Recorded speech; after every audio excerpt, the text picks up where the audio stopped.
At dinala niyo naman ako doon eh. Ito, Jer, ang ibigay ko sa iyo, Jer. Itong dalawang mukha, Jer, ha? Kasi Bibigaan dalawa na lang yan, naman kayo, Jer.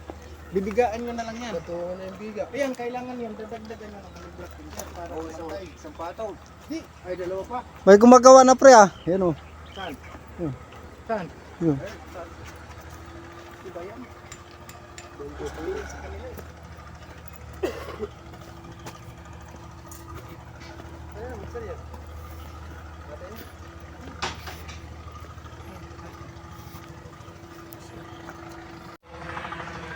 So, kamusta na mga boss? Balik ulit tayo dito sa ano, sa pag-steelman mga boss. Pag-steelman ng ano, biga ng ano, warehouse na to. Kumbaga ano, itutuloy lang natin yung video na to sa pagbibiga hanggang dun sa ano, sa matapos namin hanggang ano, hanggang top beam.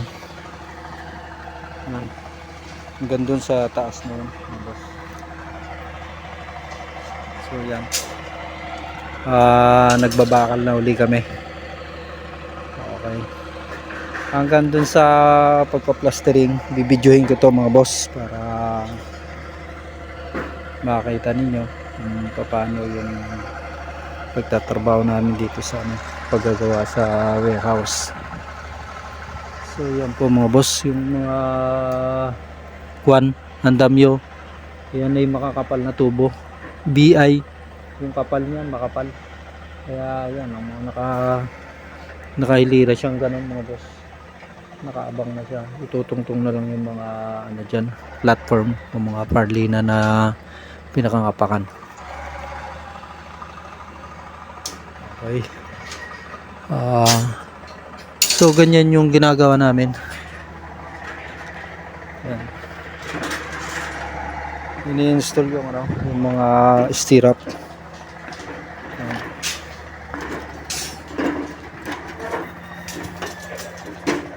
Ganito mga boss. Yan.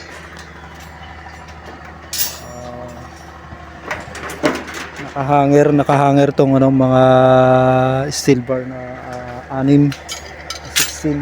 Tapos para may pasok yung ano, mga stirrup. Yan, buhol siya, binuhol, pinagsama-sama siya, papasok yung mga stirrup na ganyan. Yan, bubukayin mo lang, yan, ibubukayin lang yan, yan, ibuka mo yan. Okay, ganyan lang lahat pag ganun. Okay, so mga boss, kung may tatanong nyo kung si ano Jay, kung ano, kung taga Santo, ang inyong lingkod po mga boss ay nandito sa Bulacan. Dito ako naninirahan sa Bulacan kasama ng mga pamilya ko mga boss. Okay, pero mga boss, Tubong Mindoro po ako mga boss. Okay, dito lang po lumaki na sa Bulacan. Okay. So mga boss, yung diskarte dito namin sa paghanger, ganito mga boss. Ayan o, nakatali lang dito. Maglalagay tayo ng ano, tubo na mas mataas dito sa biga para maihanger na ganan. Okay, ayan, nakatayo yung tubo dito sa kabila, sa labas, dito sa loob, ganun din. Ayan, sa taling ganoon, nakahanger na siya. Magkakasama na to mga bakal, ilulusot na lang dito yung mga stirrup. Okay po mga boss. Tapos pagka naipasok na lahat mga boss yung mga stirrup, tatanggalin na tong tali na to, lalagyan naman siya ng nakasuot dun ano, bakal, steel bar, para pag-iwawalayin siya. So ganito po yan mga boss, yung nagawa na namin na pinag-iwalay na namin yung mga stirrup.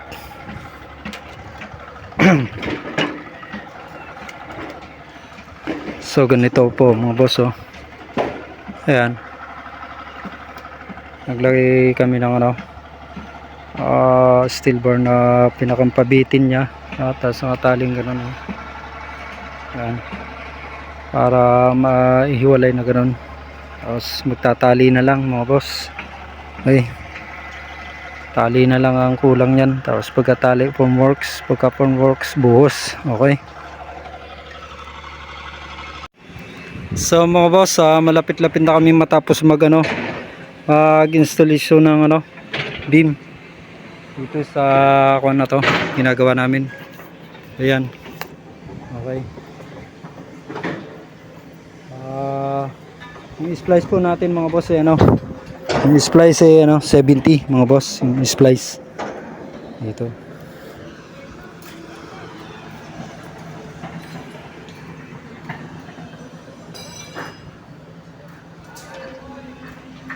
Itong mga dugtungan mga boss 70 siya. Yan, ganyan lang yung technique namin dyan mga boss. Bago may lusot, ang nakalusot dito mga boss sa column, loob dito may nosing dito, sa labas walang nosing. Ayan. Ay, napakatibay niyan mga boss. Warehouse niyan kasi yung column niya 12 16 mm. Tapos yung biga niya 6 na 16, 40 by 20 yung concreting niya. So column 40 by 40 mga boss. Okay. 70 yung splice natin mga boss. Go, tali mo.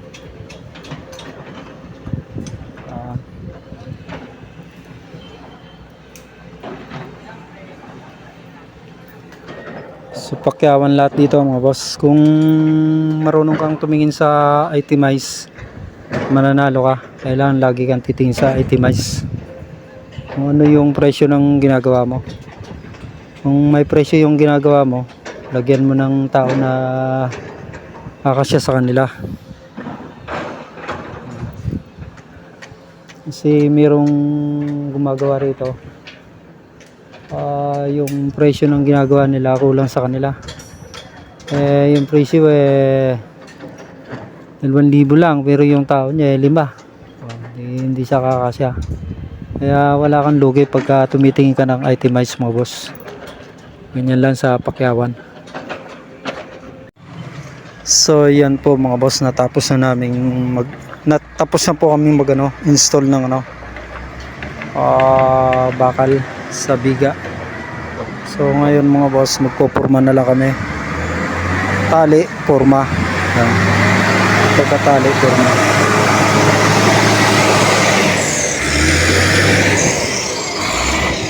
Hilahin mo dito, Toy. Papunta rito. Yung andamyo.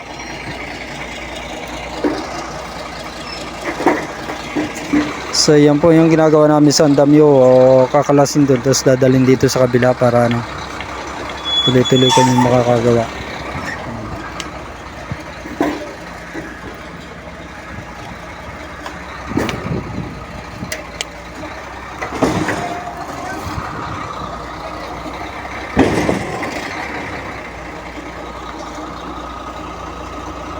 May iba naman nagtatrabaho rito, mga pakyaw din sila mga boss.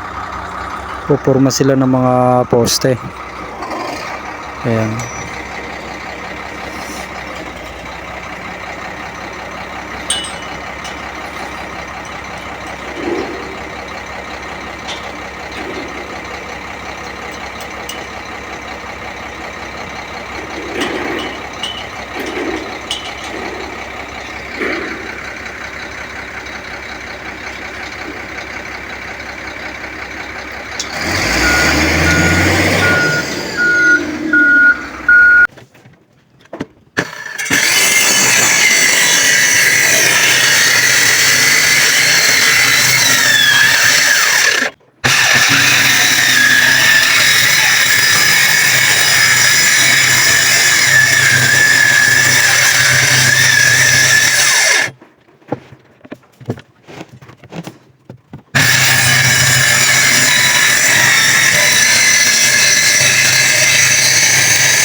Mga boss, itong ginagayat ko na to, 3/4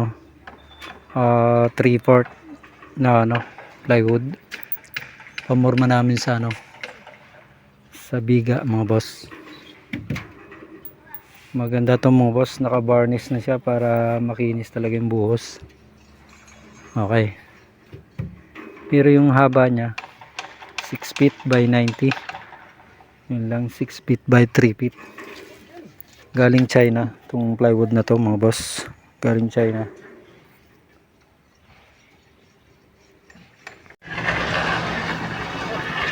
To, dala.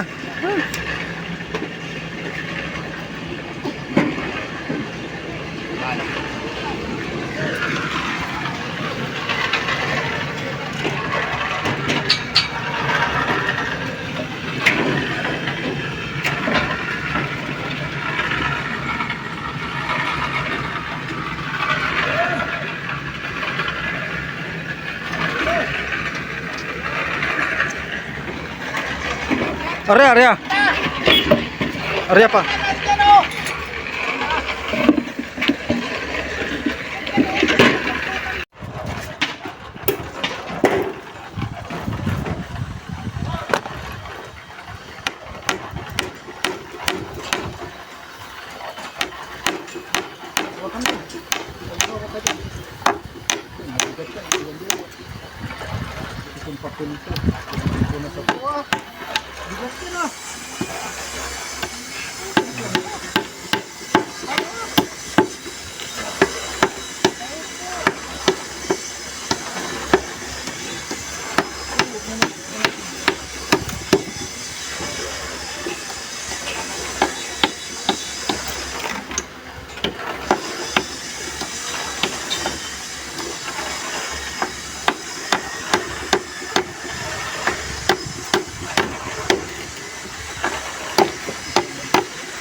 Hawak lang to.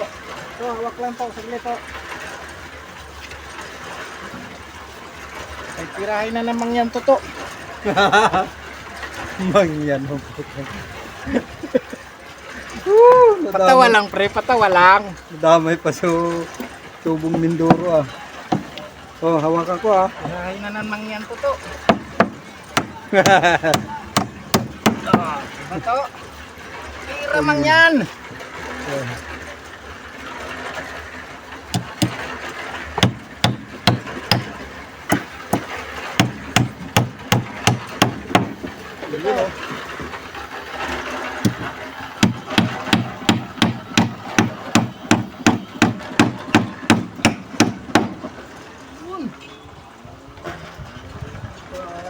Bata.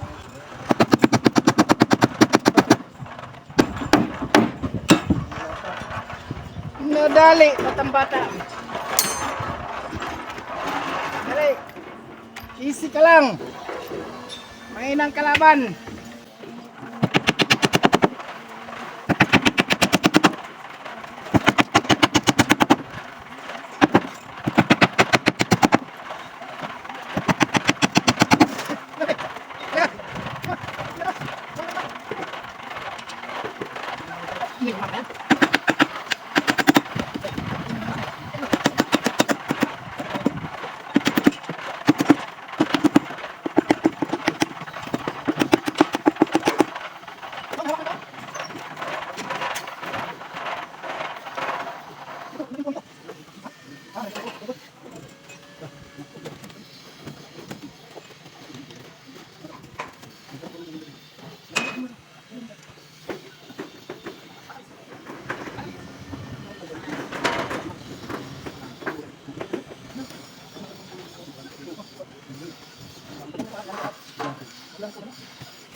Hello po mga boss, welcome back to J channel mga boss.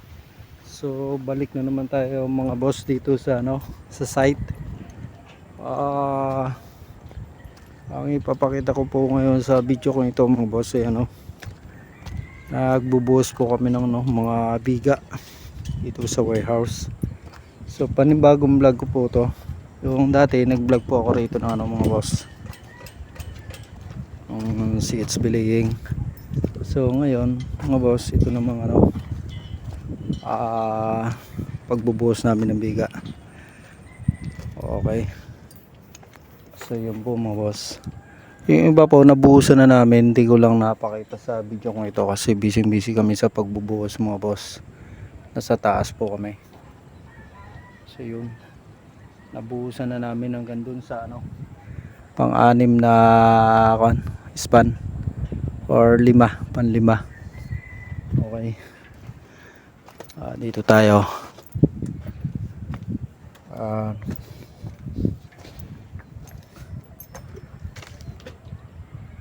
Yan po mga boss, yung apat po kami na gumagawa niyan mga boss. Pagbubuhos niyan. Okay.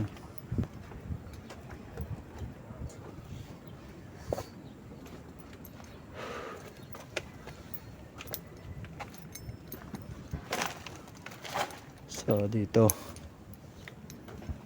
ito nabuhusan na namin yan, nabuhusan na. Yun na lang po mga boss, dalawang span doon. Yung sa dulong-dulo mga boss, iba na yung nangontrata doon kami.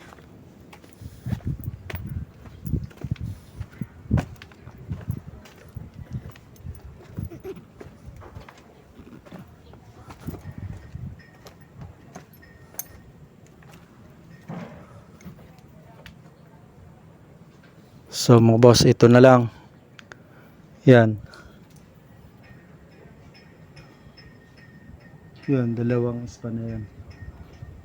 Ubuhusan po namin yan mamaya. Papakita ko po sa video ko ito. Okay.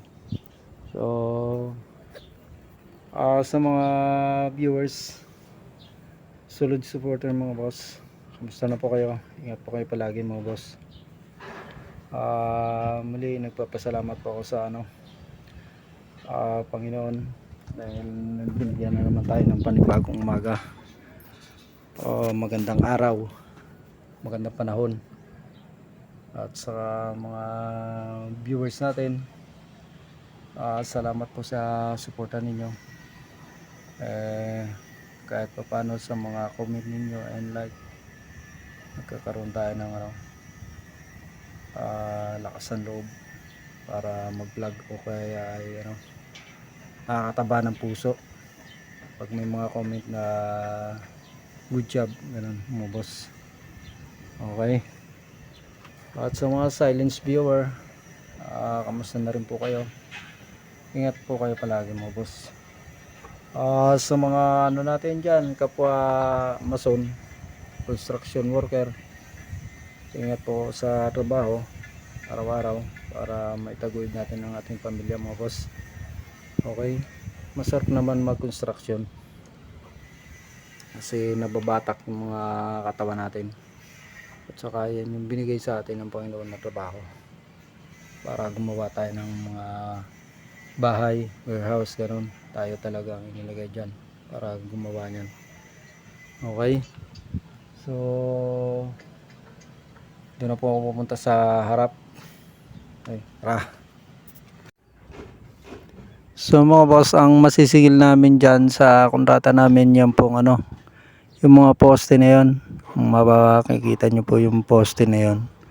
Pubusan namin yan, dalawa. Tapos to, mga may forma na to, yan, may mga buhos na yan. Bali, siya? 1, 2, 3, 4, 5, 6, 7. Pitong mga poste na tinugtungan namin ng buhos. So yan po yung masisingil namin. 4 po kami na nagtrabaho. Tsaka yung beam, yan po. Yan po masisingil namin. Ngayon po naka 1 linggo po kaming 4. So sa sweldo namin mga boss, yung sweldo namin ay 700 per days. Pero dalawa po kaming 700, dalawang 500. Yung labor po mga boss ay 500 per days. Yung mason po kami dalawa ni paring Joel po mga boss ay 700 per day. Kaya pumapatak po ng sweldo namin dalawa na skill ay mga boss, 9,000. Yung labor po 6,000. Bali 15,000 po yung aming aming payroll, aming apat 15,000. Pero yung masisingil po namin na pera, okay po naman, kumakasya po naman dun sa aming ginawa. Yan, kasi galing po dun mga boss sa dulo na yon papunta rito. Yan yung po nagawa namin sa linggo. Ngayon po ay Sabado, gagawin namin ngayon yan, yung dalawang span na yan. Kaya kakasya po yung 15,000 namin, kakasya, makukuha namin yung accomplishment. Okay, baka may sumobra pa, okay, di may pang merienda pa kami, pang good time.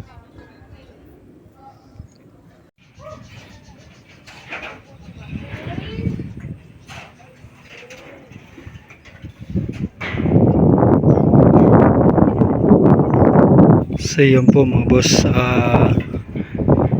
natapos na namin pormahan lahat ng biga ng pakyaw namin.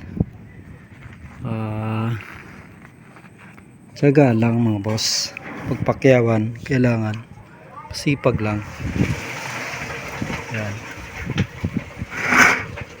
para magwagi. Ang wagi namin dito mga boss sa plastering, ayan napakalapad po ng plastering namin dito. Dito kami babawi. Okay, sabi nga nila yung ginawa sa bandang huli talaga pag na plasteringan.